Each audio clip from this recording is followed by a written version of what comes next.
If you've ever needed to connect a guard column to an analytical column, connect two columns together, or even repair a broken column, you know how essential it is to have a clean, reliable connection. In today's Restek Tip, we're going to show you how to use a press-tight connector to make those connections. We'll start by cutting the ends off of our GC capillary columns to create nice square edges.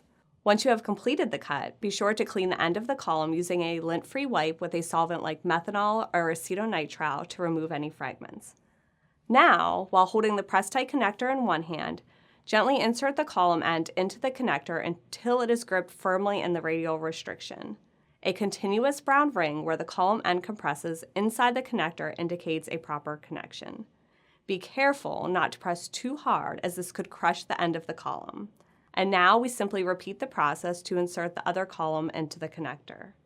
To help ensure a durable connection, you may apply a very small amount of polyimide resin halfway around the column tubing, near the opening of the press-tight connector.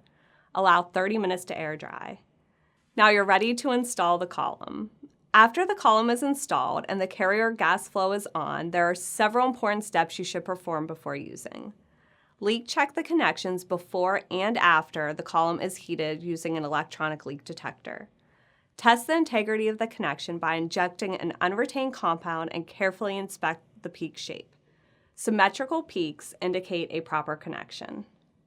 It is important to note that the connectors cannot be reused once they are heated because the polyimide residue cured inside the connector will prevent sealing. If you used a polyimide resin, once you have established a leak-free connection, cure the resin by heating the column in the GC oven using the following program while keeping the flow on. Note that heating polyimide-coated tubing above 350 degrees Celsius for extended periods may cause the polyimide to dry out, resulting in a poor seal. Be sure to periodically leak check the connections to confirm seal integrity.